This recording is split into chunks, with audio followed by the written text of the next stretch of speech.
Hello, ladies and gentlemen, and welcome to the show. This November 11th, 2019. Listen, investors out there right now are thinking that gold and silver have went through a rally and they think it's over. They think they've missed the boat. And we see gold and silver prices falling, of course. Now, what's interesting about all this, and I have to kind of almost laugh about it, is the fact that the big rally is coming in our future. And these investors who ran, we saw which way they're going to go. A little bit of trouble starting the world, a little bit of dark clouds in the in the financial system start to show up in the sky. They all run for gold and silver, and they've shown you that. They drove silver up to like 1928, and they drove gold up to like 1535 or something like that. In that area, in that ballpark, they drove it up over $1,500.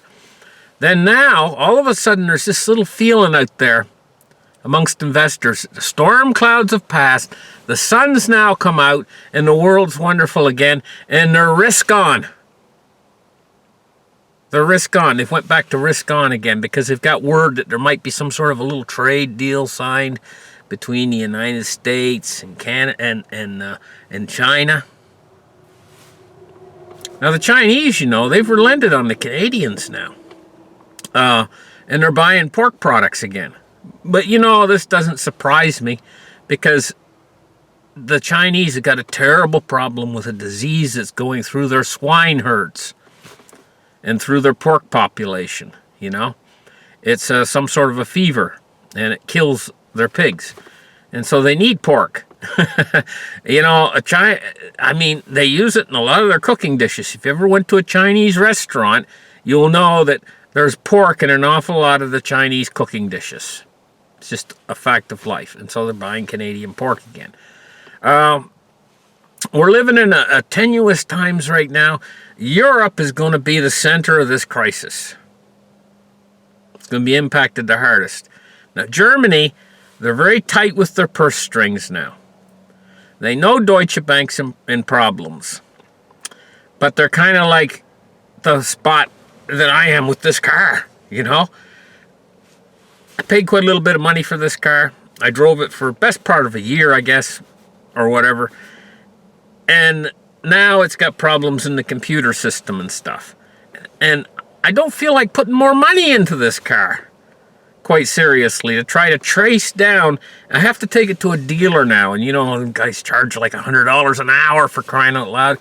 And, and they might not be able to find the problem for like 30 hours of labor time. They might be trying through switches and everything else, trying to find some sort of an electrical problem somewhere in the computer system, And so this is where we are. They don't feel like Germany does not feel like putting more money into a sinking ship at this point. They're getting tight with the purse strings. So they're watching Deutsche Bank. They're seeing it flounder. It might take Germany by surprise. All of a sudden, boom, Deutsche Bank's gone. It went under. Nowadays, with this new financial system we have, quite literally, it goes through electronically through the computers and stuff. And if Deutsche Bank goes down, within a few hours later, the systematic failures in the system they're going to be aware of the full impact or the full damage of what Deutsche Bank has done within a matter of hours.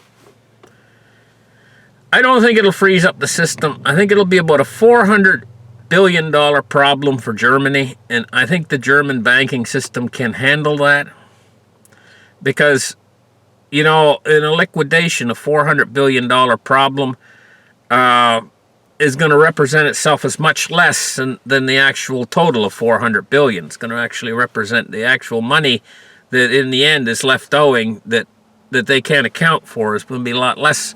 And as far as the derivatives are concerned, the nominal value of the derivative book of Germany is not going to pan out to be what the final bottom line is going to be.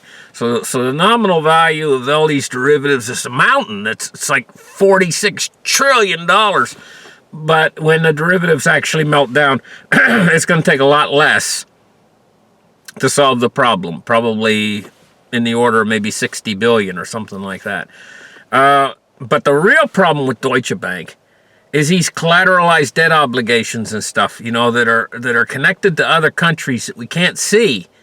I think it's like 56 countries or something like that. Deutsche Bank has got their tentacles in, almost like an octopus. It's got its arms out, you know, and it has these tentacles in these other countries. And that'll take a few weeks to manifest itself. I'm wondering in my mind, I'm just sitting there thinking off the top of my head, and I'm thinking, what about Italy? How tightly connected is Italy to Deutsche Bank? And also France. Now, you have to consider something about this. France has lent Italy money that France doesn't have. I know, this is crazy, right? They've lent Italy 260 billion euros. That's probably getting up close to 300 billion US dollars. They've loaned Italy. And France doesn't have, if France doesn't get that loan back from Italy, France loaned them money they don't have, they'll be on the hook for it. France can't cover that, right? Italy can't cover it. And it's like, you know, if Italy has to stay up and running, so what they're doing now is basically tying it down in a nutshell. What's actually going on is they have to keep these countries like Greece and Italy up and running, because they owe back so much money to the European Union, to the ECB, right? That if they even let one of them go down, like say they let Greece go down and they let her go bankrupt. If they let her go bankrupt, then they can't write that on their book. See, the European Central Bank has it written on their book, Italy owes us like whatever amount, or Greece owes us whatever amount, and hundreds of billions of dollars. They have it on their books, and they're going to pay us back with interest, just as if it's all great, right? And they're going to pay us back with interest, and this is what makes the European Central Bank solvent, the fact that they hold these debts to these countries, and they're not listed yet as non-performing loans to these countries. And so it's on the European Central Bank's books that this money's owed back to them with interest, and they can count that. But if Greece were to go down, actually quite literally disappear off the map, financially speaking, and then they have to go in, they have to write that off of their book, that what Greece owes them, and the interest that they were going to accrue on it, suddenly they find themselves in trouble. So what are they going to do? They're going to have to keep Greece going. So they're going to say, okay, you got a loan payment due to Greece coming up next month. We're going to give you 10 billion euros, extend it out to you, 10 billion more euros of credit, and you give us that 10 billion right back to make your loan payment. This is what's been going on, guys. And these countries in Europe have been lending one another money in order, and putting it on their debt, putting it on their tab. Just put it on our tab, you know. But they don't have the money. None of them's got the money, actual money. And so when one part of it starts to collapse, it's all going to fall apart. Deutsche Bank could trigger that. This is why Deutsche Bank is such a potent threat to the European banking system. Italy could cause it to happen too, because they got all these scams running in Italy too. They've been basically, it's a giant, enormous scam that's running the European Union and holding it all together.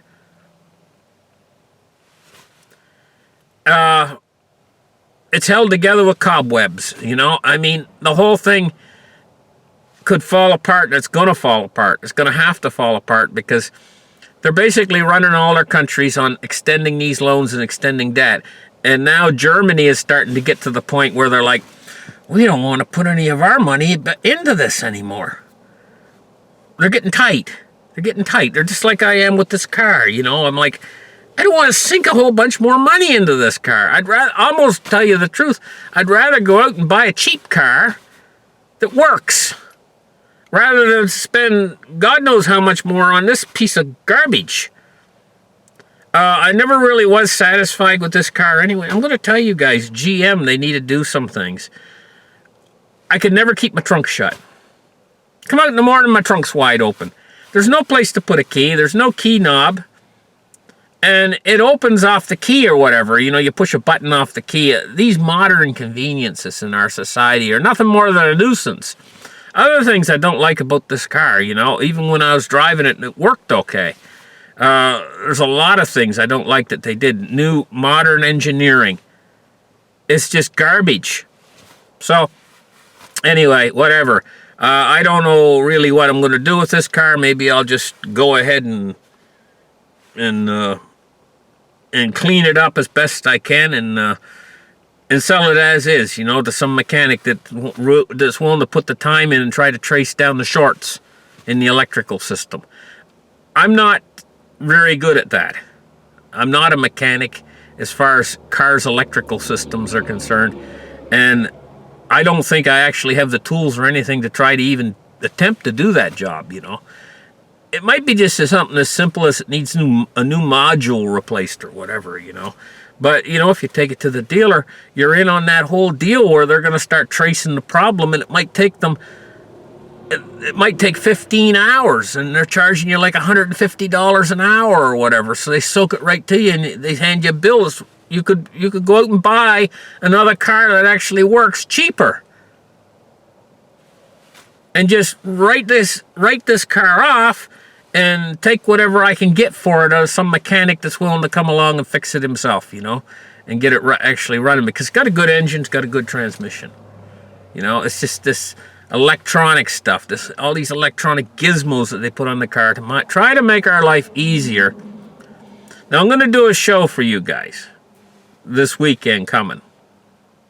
And last week I did a show where I took you 20 years into the future. I'm going to take you 30 years into the future. And it's a fantasy show. Okay, it might not, but I think a lot of the stuff I got in my mind that's going to happen is it's very possibly going to happen due to the effects of what they've created. So it's cause and effect. Basically, that's how our universe works. Cause and effect. And I can see the cause now. I can see the way everything's going. The way technology's going. And I can kind of look into the future, and I can see that would be a natural progression of events to lead 30 years from now to what I think the future is going to look like. So it should be kind of interesting, my idea of what the future is going to look like 30 years from now. Not 20 years from now, 30 years out. Listen, thank you guys for listening to this episode. Let's hope things turn out well for the people in Europe, but I really doubt that it's going to turn out well, because all of these are sovereign states in Europe. This is the problem. See, in the United States, we got cohesion. That's why they call it the United States. It's cohesion. United means cohesion. In Europe, what they did was they went through and took individual sovereign states and they lumped them all together. Basically, it's like forming a piece of clay and molding in all the rocks and dirt and everything else into it, you know? So it doesn't have the cohesion that the United States has. It's more individual sovereign states that can go back to their sovereignty. And, you know, this makes it so that when the troubles come, those people in those countries, in Europe, like France, Italy, Portugal, Spain, you know, so on, those people in those countries all still have their individual sovereignty, and they're used to a certain lifestyle. And they've went through years of austerity after what happened in 2008. They already know what that's like, and they are sick up to here with it at this point, you know? And so if things get really bad over there and the central banks don't have the money and they just don't have what it takes to keep these people in these posh lifestyles all through Europe, and the liquidity actually dries up and Europe goes into a depression, what's going to be the reaction of all these people in these individual countries? More than likely, they're going to look back to the past and they're going to say, oh, wasn't it great back when we were a sovereign state and we had our own currency? So what's going to be the next reaction past that? You know? Is they're going to say to themselves, gee, you know, what are we doing here in this? I mean, they're going to say to themselves, gee, you know, we want our lives back. We want to be able to have money in our pockets. We don't want any more austerity, they're going to say. And I can just see this as a hotbed in Europe for this situation to happen. And they don't have that. They have that individual sovereign states rather than a complete union like in the United States. Believe it or not, it's that unity in the United States that's going to allow the government to maintain control through crisis situations that might be coming into the future, and it's going to allow them to maintain the power grid. They'll keep a certain amount of food in the stores, even if they have to go out and hire the military as a trucking company to bring the food to the people. But they're going to keep it running. They're going to keep it running in the United States because of that unity, because it's called the United States. They're going to keep it running. They might even, if it gets really bad, they can even call on the military for help. But they'll keep things running. They'll keep essential services running. They'll keep the deliveries running. They'll keep things running through the crisis. Whereas in Europe, totally different situation when these individual states who have been relying upon one another for different products, like Italy might want to ship in corn from some country next to it. Well, when they go back to their individual sovereignty, the corn shipments are going to get shut off because it's just going to be a total whack-out crisis, in Europe. And I can just see the whole thing breaking apart. And in this case, in Europe, I can see the just-in-time deliveries stopping. And of course, you can't cut off these things because it's just like the body of a person, If you cut off the blood supply to a limb, well, immediately the limb starts to die, right? And this is the way with a country. If you cut off the trucks that are bringing the food in, it's just like picture your arteries inside your body are just like these big major highways, and there's just constant trucks going back and forth. And those lorries, those trucks, are full of everything that you need when you go to the grocery store. Right? That's what they're going to keep running in the United States during the crisis. But Europe, it's a totally different situation because all these individual sovereign states, if they all start to break off and the European Union starts to break to pieces, well, that can break to pieces all of these trucking between these individual sovereign countries. And it can boil down into a mess that nobody has any idea how to fix it. Because all these individual countries then will be fighting between each other about this and that and everything else. It just turns into a screaming match, with all of them just not knowing what to do, running around like they got their hair on fire or something. And, ultimately, in the end, it could boil down to the people over there having to do without. In Europe, This is the potential of a break apart of the I almost said former Soviet Union. But see, this happened over in they've been through this. Of course, the Soviet Union itself has a certain cohesion. It became Russia, and they have a certain cohesion there, like the United States. This would be worse because there's so many individual sovereign states here, all fighting over whatever. It just could turn into a total mess in Europe. This could turn into unbelievable total mess. And of course, the euro would become worthless in a situation like that because nobody would be using it. What would be left to use? Just Germany would be the only ones using it? The people might then call on Germany to go back to the Deutsche Bank. Whew, guys. And I didn't even get to what's happening in China. China could trigger this whole mess, to tell you the truth. Not just Deutsche Bank, but China could trigger this whole mess. This is why China has been backing themselves up with gold. And another thing I want to get to. One more point, guys. China's leading the way in digital currency now at this point. And if these guys don't get off of sitting on their hands, and they keep stopping things, like as far as if they keep pushing this off, if they got to get onto it, because China is the first, just like Bitcoin was. Remember, Bitcoin has first mover advantage, and you see how important that is. Even though Bitcoin's not perfect, it's not the best cryptocurrency by a long shot. It's not the best cryptocurrency, but it's got first mover advantage. You got in there first. Get into the marketplace first. China's getting their foot in the door on the biggest thing ever. They're getting their foot in on the door, and that's the new world, the money that's going to run the new world, which is all going to be digital. China's got their foot in the door first. If they sit on their hands,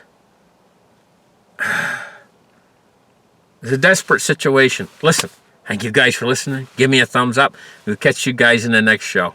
Bye-bye.